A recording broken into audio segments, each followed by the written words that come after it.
मैं जरा एक तो ये ऑडियो तमाम सुनवा दूं, चीजें जो है, एक ये मिनट facts मैं पे जरा मौजूद हैं। उस्मा साहिबा एक ऑडियो सुनवा दूं करवाएं, भैया। अगर करवाएं। चौथी वाली ऑडियो जो है जो मुबैना तौर पर फवाद चौधरी साहब की और उनके भाई की ऑडियो है जो दूसरे फैसल साहब है, हम पहले वो अगर सुनवा दें जो नकवी साहब के हवाले से बात की जा रही, बड़ी डेरोगेटरी है कि सुप्रीम कोर्ट के एक जज के मुतालिक इस तरह की गुफ्तगू हो रही है। सुनवाएं जी।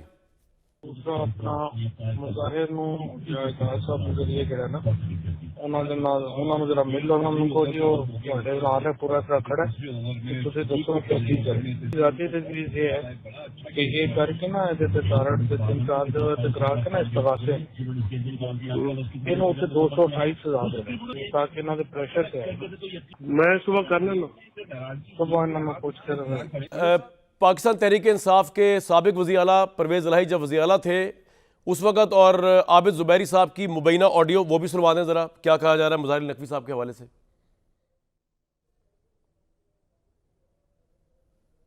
अच्छा सर, एक काम और है सर। अब वो परसों जो 14 तारीख को डोगर का भी केस लगा हुआ है बेंच में दोबारा सर, उसमें भी नकवी साहब हैं, तो वो गुलाम मोहम्मद डोगर जो सर सीसीपीओ का केस कर रहा था ना सर, आपका जो सीसीपीओ था वो भी लगा हुआ है सर परसों, क्योंकि देखिए आप क्यों नेचुरली हटा दिए गए, उनको तो रिप्लेस कर दिया, लेकिन केस अभी भी है सर, परसों लगा हुआ है 14 को सर। चलो मैं जस्टिस रिटायर्ड शाइक उस्मानी साहब हमारे साथ मौजूद हैं कुछ लम्हों के लिए। सर, बात ये चल रही है कि पेशावर हाई कोर्ट का जो फैसला है जिसमें बल्ले का निशान दे दिया गया है तहरीक इंसाफ को, कहा यह जा रहा है कि पेशावर हाई कोर्ट की जुरिस्डिक्शन सिर्फ पेशावर तक है। सर, ये पूरे पाकिस्तान पे अप्लाई होगी या सिर्फ पेशावर तक है?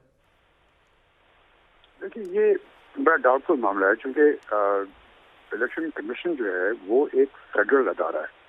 अच्छा। जिसका बेस इस्लामाबाद में है।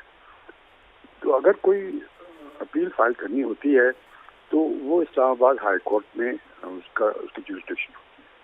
तो पेशावर हाई कोर्ट में फाइल करने का तो मुझे जवाब समझ नहीं आई, सिवाय इसके कि जो माजी में जो चीज़ें होती रही हैं, मसलन पीटीआई ख़ास तौर से उसको इस्लामाबाद हाई कोर्ट पे कोई ख़ास वो फेथ नहीं है जी, तो इस वजह से वो करती है। तो इस वजह से शायद उन्होंने पेशावर में किया था, लेकिन जुरिस्डिक्शन का एक इशू है जो कि यकीनन सामने आ सकता है अगर इसके बाद कोई कार्रवाई हो।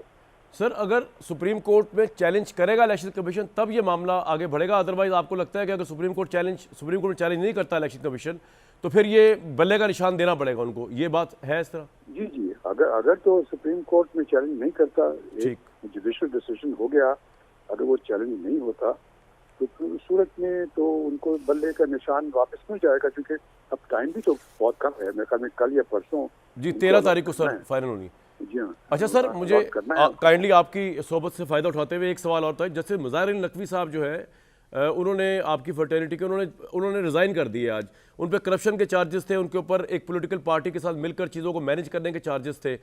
तो ये जो रेजिग्नेशन है इसको हम क्या समझे, एडमिशन ऑफ गिल्ट समझा जाए या ये समझा जाए कि जी वो केस को नहीं कर सके, या ये समझा जाए कि उनके साथ ज्यादती हो रही थी, उन्होंने इसलिए रिज़ाइन कर दिया, और इसकी कॉन्सिक्वेंस क्या होंगे? क्या सुप्रीम जुडिशल काउंसिल की कार्रवाई रुक जाएगी उनके ऊपर रेजिग्नेशन की वजह से? देखिए, जो सुप्रीम जुडिशल काउंसिल के मामलात हैं वो आर्टिकल 209 के तहत होते हैं।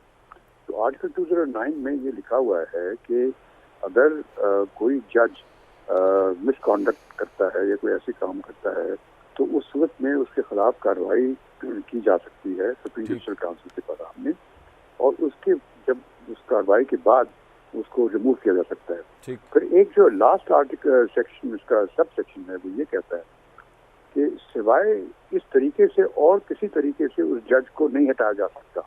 ठीक, यहाँ पे सजा का कोई कॉन्सेप्ट नहीं है, सिर्फ ये कॉन्सेप्ट है कि उसको हटाया नहीं जा सकता सिवाय सुप्रीम जुडिशल काउंसिल के तहत।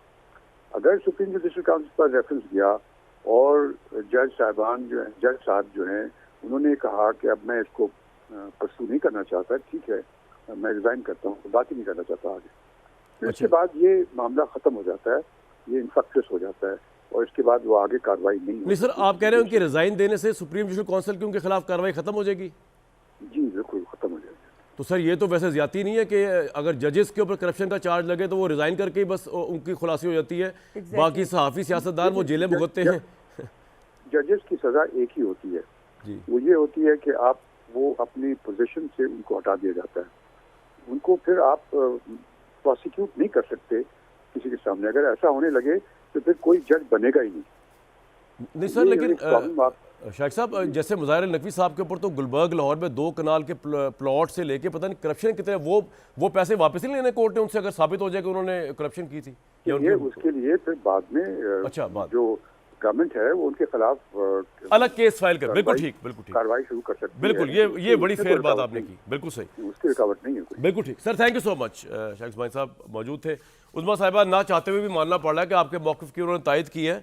मुझे बताइए फलूशा खान साहिबा, आप जिस तरह एडमेंट है PMLN और कि जी देख लेंगे अभी और अभी, तो ये हालांकि होना ये भी चाहिए था, हो सकता कहते थे कि यार अच्छी बात है चले कि अगर वो मुकाबले में उतरे मुकाबला करेंगे। आपका पॉइंट ऑफ व्यू क्या है कि आप क्या समझते हैं? आप भी जो रिजेक्शन समझते हैं चैलेंज होनी चाहिए, बल्ले का निशान गलत मिला है पीपल्स PTI को? देखिए बात यह है कि किसी मुखालिफ के होने से या ना होने से फ़र्क उस वक्त तक नहीं पड़ता जब तक आपके अपने कदम मजबूती से जमे हुए हों। तो लिहाजा हमें तो कोई फ़र्क नहीं पड़ता, बल्ला हो या कल को कोई और निशान आ जाए या कोई निशान माइनस हो जाए। मैं तो ये समझती हूँ कि उनके अलावा जिन्होंने 9 मई के वाक़यात में जो डायरेक्टली मुलव्वस थे, गो कि एक हैरत अंगेज़ बात है कि उनमें से बहुत से लोगों के कागजात जो हैं वो मंजूर हो गए जी। लिहाजा ये एक अलग बहस है कि आज तक किसी को सज़ा नहीं हुई, लेकिन उनके कागजात जी। अब मुझे ये समझ नहीं आती कि अगर यही मेयार है, कागज़ मंजूर हो गए हैं, तो फिर जिसने कोई बिल नहीं दिया, कोई कर्जा नहीं दिया, कहीं कोई जो है उसके ड्यूज रह गए हैं, वो कन्विक्ट ना हुई अभी तक। देखिए ये बड़े जराइम हैं या वो कन्विक्ट नहीं अभी तक। मैं उनकी बात नहीं करी जी जी, मैं उनकी बात नहीं करी, और बहुत से लोगों के ठीक जो है कागजात जो है वो जो इनकी टॉप टियर लीडरशिप थी, जो उससे इश्तियाल दिला रही थी या जो लोगों को हाँक रहे थे GHQ की तरफ, उन सब के कागजात जब मंजूर हुए तो मेरे दिल में सवाल पैदा हुआ कि जराइम की भी आखिर कोई नौयत होती है। सही। तो लिहाजा अब मुझे नहीं पता, अगर ये सब चीज़ें जो हैं बड़ी तशवीशनाक हैं, ये लोग अगर इलेक्शन में हिस्सा लें, बहरहाल मैं ज़ाती तौर पे समझती हूँ कि किसी मुखालिफ के इलेक्शन के मैदान से उसको पकड़ के खुद बाहर निकाल देना है उसके होने ना होने से। देखिए खुश तो अलग बात है, खुश तो हम बहुत सी चीज़ों पे हो जाते हैं, खुशी तो हम छुपा भी सकते हैं, लेकिन बात यह है कि ठीक है अगर पाँव मजबूत है, हमारे अवाम पे एतमाद है, तो बेशक बल्ला हो कि हमें तो कोई उससे खौफ नहीं है। बिल्कुल ठीक। लेकिन बहरहाल अभी तक की आज शाम तक, जब तक अभी तक एज वी टॉक, तो इलेक्शन कमीशन नहीं गया सुप्रीम कोर्ट में, बल्ला जो है वो रिइंस्टेट हो। बल्ला बिल्कुल ठीक।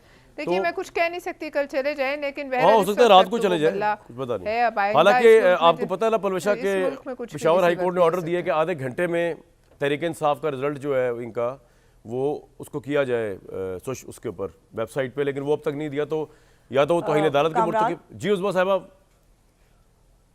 मैं जरा अगर नहीं, लेकिन वो तौहीन अदालत कैसे होगी? पहले फैसला खुद तो जारी कर ले, पेशावर हाई कोर्ट पहले तफसीली फैसला खुद तो जारी कर ले, फिर ही किसी पे तौहीन लगाएंगे ना।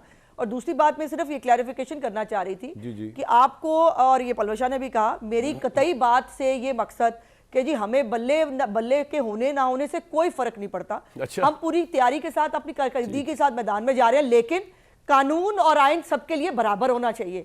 ये नहीं हो सकता कि आप पूरे मुल्क के ऊपर जो है वो एक सहूलतकारी करा के आप एक दहशतगर्द जमात को आप हमारे ऊपर मुसल्लत करने की कोशिश करें और फिर से उसके लिए सहूलतकारी हो और उसको दोबारा प्लांट करने की कोशिश करें। इस पे हमें एतराज है, इसको हम बिल्कुल ठीक है जो है वो फेस करेंगे। ठीक है।